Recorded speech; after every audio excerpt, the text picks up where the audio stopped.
Hello friend, हमारे YouTube channel में आप सभी का बहुत बहुत स्वागत है दोस्तों। तो आ जाइए हमारे ब्लॉग में, बने रहना, आप जाना मत कहीं भी और वीडियो को हमारे बिल्कुल भी स्किप मत करना दोस्तों। तो कल भी मैंने आपको कुछ बताया था और आज भी मैं उसी चीज़ के बारे में बताने वाली हूँ गाइस। तो आप लोग बस हमें ऐसे ही सपोर्ट करते रहना, हमारी वीडियो देखते रहना। अगर आप हमें आगे बढ़ाना चाहते हो तो जैसे आप वीडियो देखते हो तो अगर अच्छी लगती हैं तो आप लाइक कर दिया करो। अगर हमें आगे बढ़ाना चाहते हो तो वीडियो को शेयर कर दिया करो। जैसे एक दूसरे के पास आप शेयर करोगे ना तो वीडियो दूर दूर तक जाएंगे, देखेंगे लोग। तो हो सकता है मुझे वो भी, जैसे आपने किसी और के पास शेयर की, वो किसी और के पास शेयर कर रहे हैं। तो गाइस, मैंने कहा था कि मैं अपने घर नहीं जाती हूँ। आज मुझे करीब 8-9 साल हो गए हैं।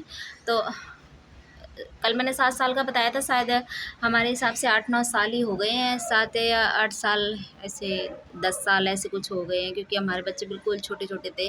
और आज हमारे बच्चे देख लो कितने बड़े बड़े हो गए हैं दोस्तों। मैं इसलिए नहीं जाती हूँ क्योंकि मुझे नहीं जाना नहीं है, क्योंकि मैंने कसम खाई थी। और हमारी जो है सिस्टर गाइस बीमार हो गई थी, उसे ऐसा पता नहीं क्या हो गया था, क्योंकि उसके नाक से भी खून और उसकी आँखों से, उसके कानों से खून आ रहा था। तो वो टॉयलेट, क्योंकि वो एमए में पढ़ रही थी, तो उसके डॉक्टर ने बताया कि माइंड में गर्मी है, तो वो टॉयलेट वगैरह सारा बिस्तर पे ही कर जाती थी। तो हमारे घर से फ़ोन नहीं आया था दोस्तों, ना हमारी मम्मी ने किया था, ना पापा ने। हमारे चाचा जी के लड़के ने फ़ोन किया था कि ऐसे ऐसे तुम्हारी सिस्टर बीमार है, अगर आपको देखना है तो चले जाओ, कोई पता नहीं, बच भी सकती है, नहीं भी बच सकती है। तो गाइस, मैं उस लड़की को देखने गई थी। मम्मी ने मुझे पानी रखा था पीने के लिए, और सोन पापड़ी थी वो भी रखी थी पीने के लिए। और हमारे ताऊ जी थे वहाँ पे, लड़की को झाड़ा लगा रहे थे ताऊ जी। तो उन्होंने, सब लोगों ने मेरे पैर छुए, मम्मी ने भी पैर छुए, पापा जी ने भी पैर छुए। लेकिन मम्मी ने जब खाना बनाने के लिए बोला कि खाना बना लूँ बेटा, क्या खाओगे? तो दोस्तों, मैं आपको कसम से, मैं सच बता रही हूँ, मेरे 2 बच्चे हैं, मैं झूठ नहीं बोलूँगी। अगर मैं झूठ बोलूँ तो शाम का टाइम है, कि जो भी हो मेरे साथ बुरा हो। तो गाइज़, वो खाना मम्मी ने मेरे लिए शायद करेल चावल बनाया था। तो हमारे चाचा जी के लड़के आ गए, वो बोले कि दीदी चलो आज हमारे घर पे खाना खाओ चल के। तो मैंने कि ठीक है, मैं यहाँ खाना नहीं खाऊंगी कुछ भी, तो मैं वहीं खाना खाऊंगी, मेरे लिए खाना वहीं बना लेना। तो मैंने वहीं खाना खाया था। मम्मी ने पानी जो रखा है मेरे लिए, सोन पापड़ी और पानी वगैरह, तो मैंने गाइज़ वो सोन पापड़ी ना ही खाई। हमारे हस्बैंड ने पानी पी लिया था और सोन पापड़ी खा ली थी, लेकिन मैंने नहीं खाई थी सोन पापड़ी, ना पानी पिया था, और पानी भी मैंने यूँ करके फेंक दिया था। तो मैंने कहा मैं पानी या सोन पापड़ी मैं कुछ भी नहीं खाऊंगी। मुझे, क्योंकि मेरे पापा ने मुझे, मेरे को बहुत गंदी गंदी गाली दी थी।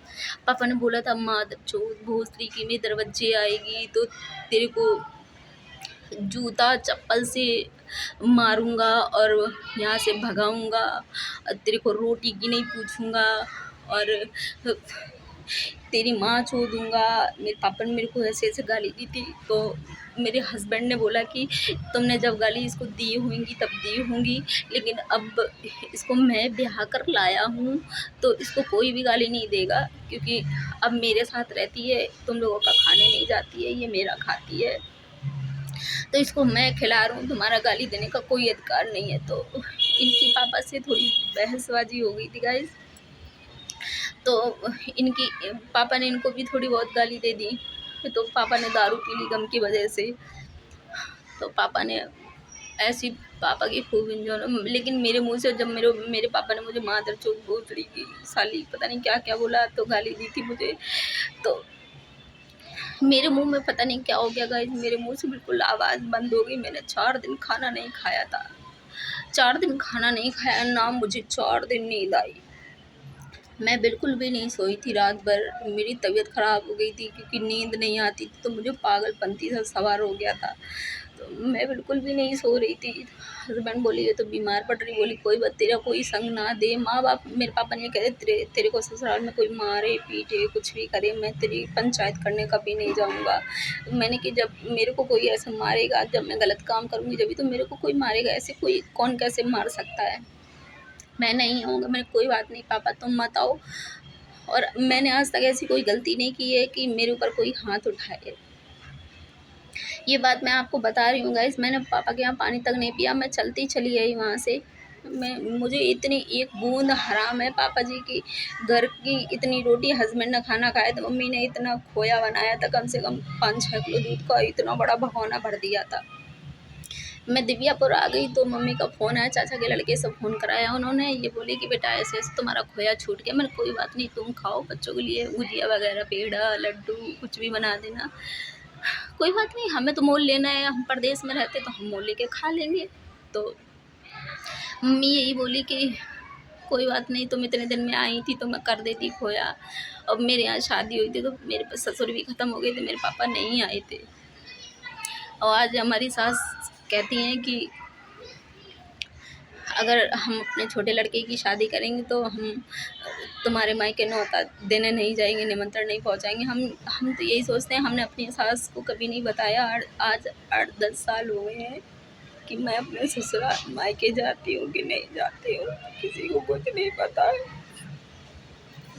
और जैसे मेरे को कोई कुछ कहता भी नहीं तो मैं शांति रहती हूँ, मैं कुछ भी नहीं बोलती हूँ। और ना ही मेरे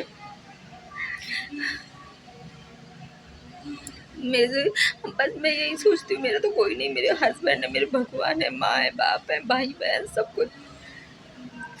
मैं अभी गई थी रक्षाबंधन पे अपने भाई को राखी, चाचा जी के लड़के को राखी बांधी थी।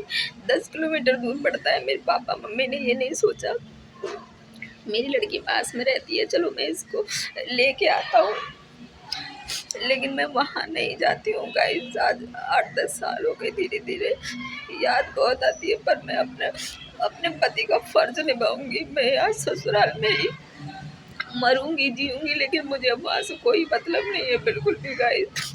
आप लोग सच बताना कि मैं गलत बोल रही हूँ कि झूठ बोल रही हूँ।